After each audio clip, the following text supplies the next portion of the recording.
مساء الخير على الجميع. معكم الكاتبة الصحفية دكتور إنجي علوي، أدمن جروب ملتقى مركز شباب الجزيرة العام GYC.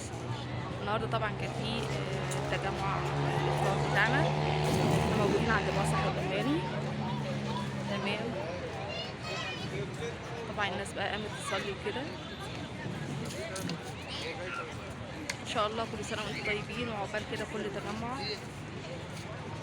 إن شاء الله يبقى دايم بإذن الله. بتعملي ايه؟ حبيبتي الجميلة عاملة ايه؟ نجوى او الاستاذه نجوى من الناس الجميله جدا جدا جدا في مركز شباب الجزيره. انت اجمل حد يعني غالي عليا جدا. تسلمي لي حبيبتي. كل يا سنه ربنا وانتم يديكي طيبين. الصحه والعافيه. ما جيتوش ليه؟ الباقي ما جاش ليه؟ الباقي ما جاش، اللي ما جاش خسران.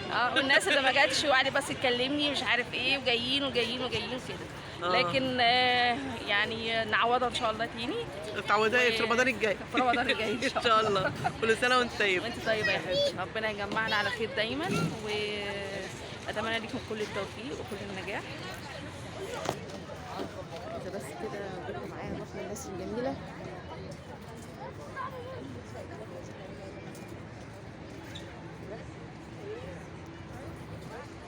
بس انتوا يا جماعه فاتكم النهارده فطار قوي قوي جدا يعني.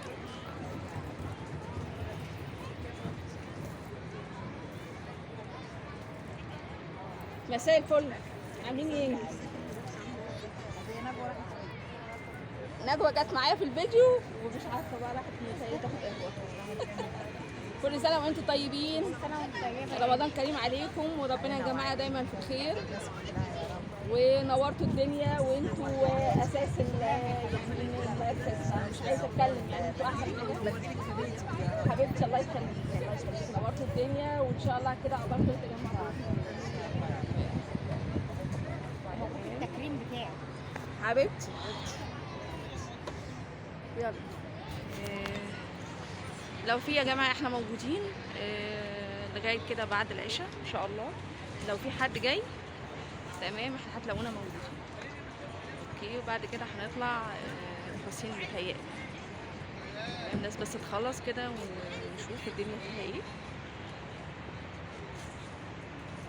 تمام، معلش بعتذر عشان الاضاءه مش قوي، فانا حتى جايبه يعني جايباني اللون غامق شويه.